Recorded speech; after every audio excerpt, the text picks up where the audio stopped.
It's not a bad life, it's just a bad day. Bullying victim ako. Paskoro 2012. Mixed of happiness and loneliness yung memories ko kasi na bullying victim. Hi guys! So, I'm currently working. Paot na din ako. And, nag-scroll-scroll lang ako ng mga videos and pictures dati. So, una-una sa lahat, hello! Welcome to my vlog. This is a throwback vlog. Wala lang, kasi masyado na ako nag-focus sa stress nowadays. So, parang naisip ko lang na tumingin or mag-look back sa memories dati. Yung mga times na wala ka pang ibang iniisip kundi school.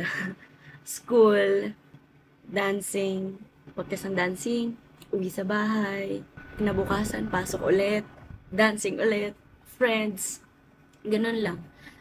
Gusto kong mag-look back sa mga times na wala ka pang iniisip na adulting things. Siyempre, bata ka pa eh. Lahat pa provided for you.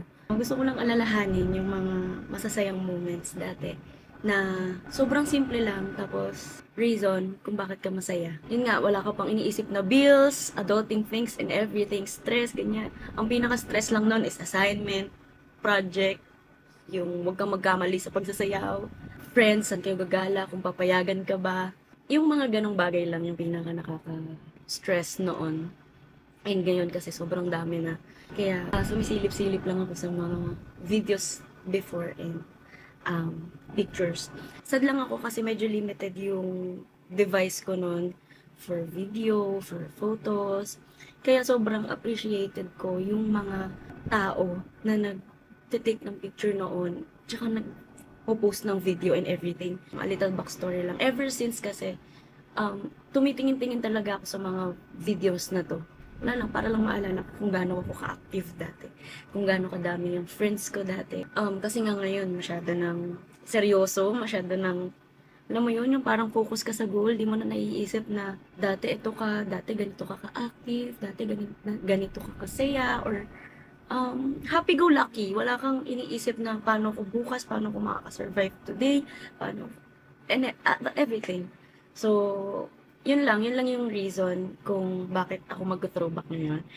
Isa pa dyan is, hindi ko masyadong papakita lahat, siguro i-cover ko yung ibang tao. Pero, ayun, bukod pa doon, bullying victim ako. Elementary, high school, bullying victim ako. So, meron akong favorite years siya actually, na naging classmate, naging friends ko, yung mga friends ko dati. Kasi, parang nahiwalay ako sa mga bully, ganun. Kaya nung naging classmate ko sila, is favorite year ko yun. Kasi super happy nung year na yun. And ang dami activities, ang dami kong naging friends, sobrang dami activities.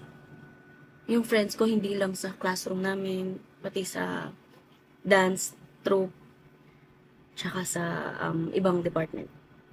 Ayun lang. Ang winawatch ko ngayon is, namin, okay, shout out sa mga kaklase ko dyan. Ano na to eh, 4th year na ako nito. Ang pinapanood ko is Paskoro. Paskoro 2012. Saint Agatha ang section ko. Luckily, nakapasok ako sa finals. Wala lang, ang saya, natotouch ako kasi ang dami kong friends dito. May nag-cheer sa amin, ganyan. Okay, let's watch.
simple lang ng life, ayun lang yung inaatupag kapag may contest or activity.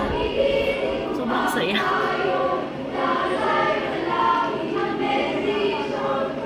Alam mo kung bibigyan ako ng pagkakataon na i-live siya ulit, mas i-cherish ko yung mga moments na to. Kasi yun nga ang saya niya. Hirap dito. Hindi siya.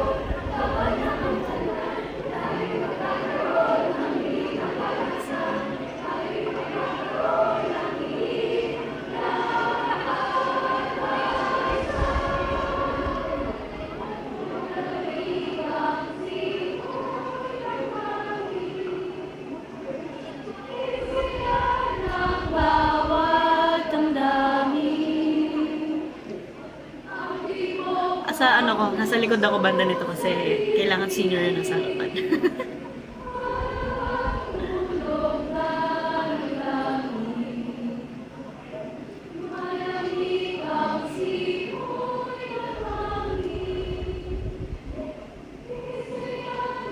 Bawat damdamin,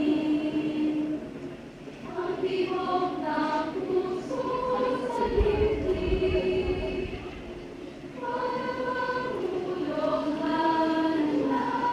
ay, taas diba? Hindi ko kaya yan.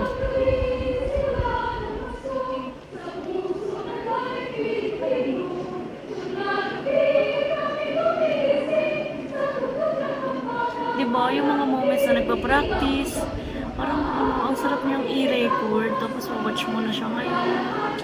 Ay, naku.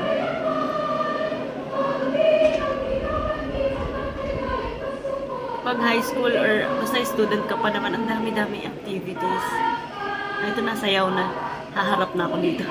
Paano nangyari? Pag-ibig ko na'y maghari sa panang si Jesus. Basta ituloy pa rin. Oh, di pa ako nakaikot.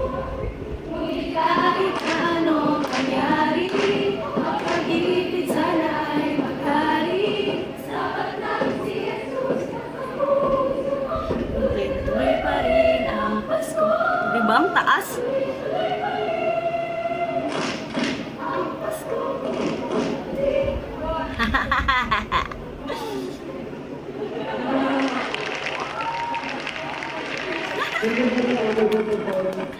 My life.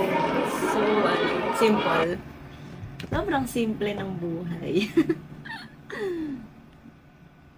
Okay, next. Itong mga photos naman na to is nasa akin.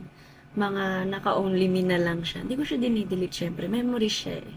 So, itong picture na to is pumunta kami sa condo ng friend ko dati. And ang cute ng phone ko, no? Syempre, hindi ko na sila ipapakita para lang sa throwback ko. Yun, ang cute ng phone ko na pink. At least na-upload ko. Hindi ko maalala kung paano ko in-upload yan noon. Pero ayun. Next photo. Ito ay 2010 pa. Grabe nung... Ito ay sa bahay ng friend din namin. Nagsisisi ako na lagi akong rebonded. Ito ay Paskoro din namin. Ano naman to, 2010. Ang cute na eyeglass ko, purple. First eyeglasses ko to. Dito ako una nagsalamin. Tsaka hindi ko pa nade-discover na pink ang favorite ko, kaya purple yung una kong salamin. Kala ko cute, kala ko, hanggang ngayon nakasalamin ako. Cute ng costume namin. Na-bully din yata ako dito. Yung mga bullying kasi medyo kinakalimutan ko na, pero mahirap talaga siyang kalimutan. Kahit ngayong tao naaalala ko pa kung sino. Oh, yung cute. Ang cute naman namin.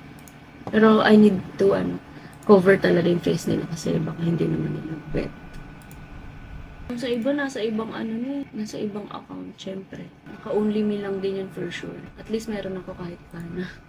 Kasi nga sabi ko, limited lang ang devices ko.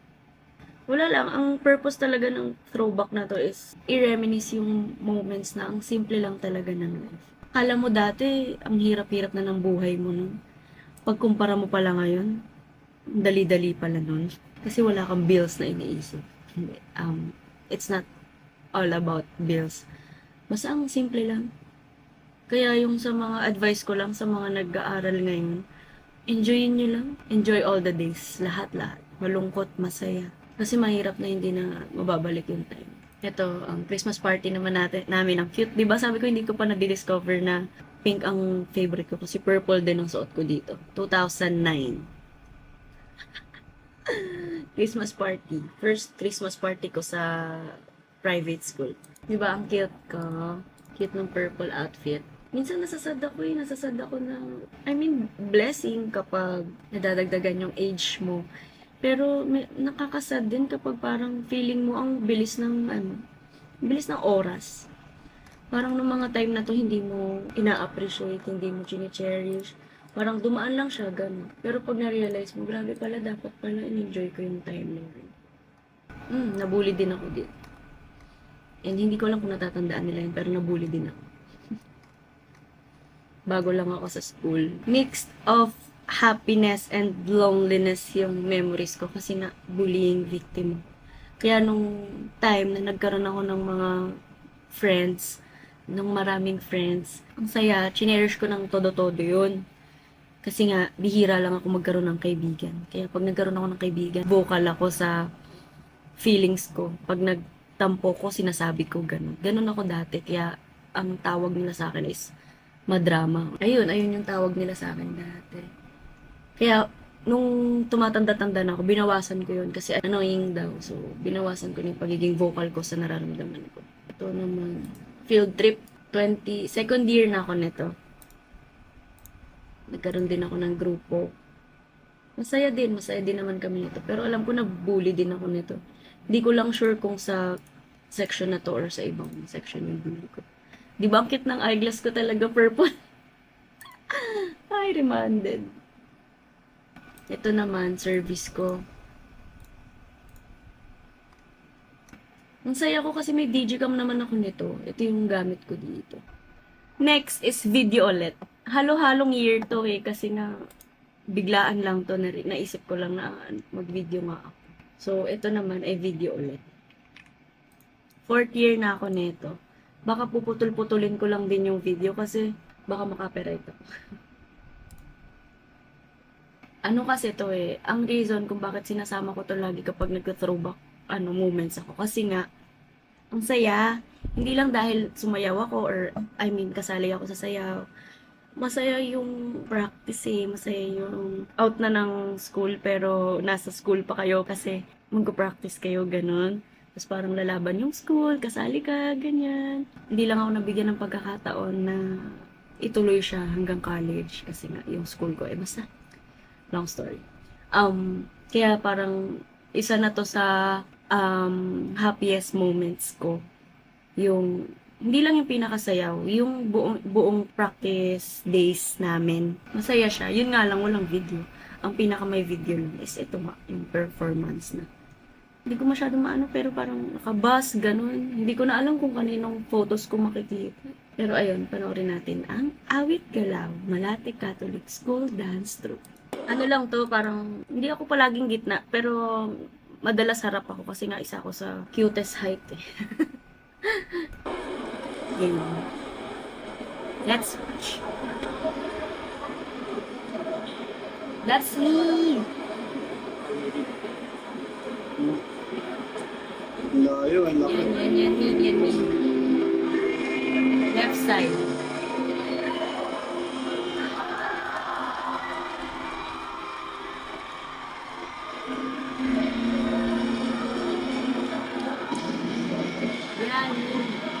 Yun, nakataas pa kaliwa. Ito sa gitna.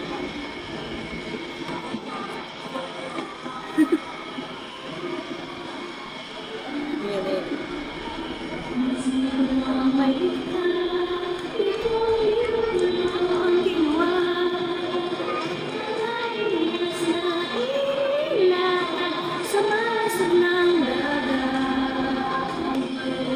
Ika-cut ko siya kasi nakaka-copyright. Ito yung magaling na part.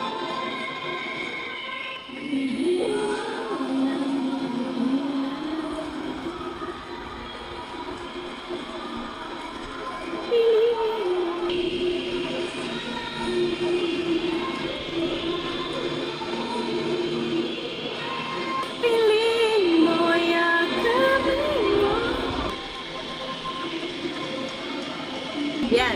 ulit. Yan ang serious. Sa harapan ka na. Masaya ko dyan. Kasi nagsasayaw ako. Ayun yung pinakamasaya akong ginagawa.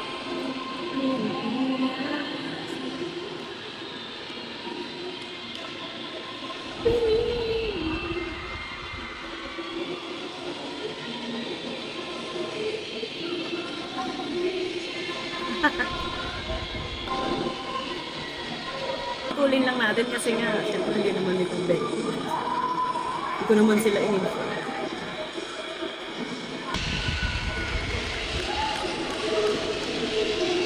Yan, nandun kami sa triangle. That's me, 1, 2, 3. Nasa pang third, left side.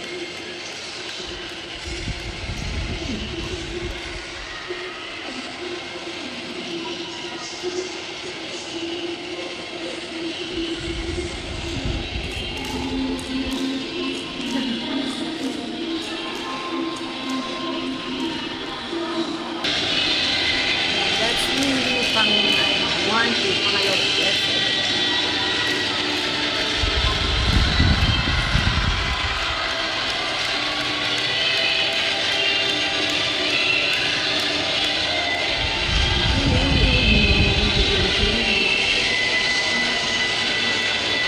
Ayan na niyo, kukuha ng red. Ay, magbibigay ng red. Sa baba ako ng red.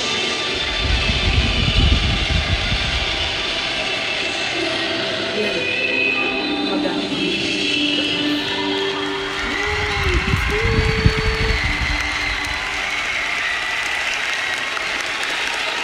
Let's go! Masaya niyang panoorin kasi ang simple lang ng life. So, masarap magsayaw. Habol ko lang dahil nga wala akong mga videos, mahabang videos na tulad nito noon kasi nga wala naman akong device. So, sobrang thankful po ako sa nag-video and nag-upload nito kasi na-access ko po siya hanggang ngayon. Sobrang thankful ako sa iyo. Kaya ngayon, sobra kong pinaprioritize yung videos kasi sobrang laking bagay niya. Lalo na kapag yung medyo ano ka na, too focus ka na sa hindi magandang nangyayari. So, parang kapag nag-upload ka or nanood ka ng videos mo, somehow magiging okay ka and makaka-hinga-hinga ka and maiisip mo na, masaya naman pala ako. Ano lang to, it's not a bad life, it's just a bad day. Parang ganun. Sobrang thankful ako sa mga nag-video noon, sa mga nag-record noon, sa mga lahat. Salamat. Yun lang, thank you so much. Ulitin ko tong vlog na to. Siguro mas maayos na. Pero ayan yung mga pangunahing throwback videos and photos ko. See you again next time. Thank you sa pagsama sa akin.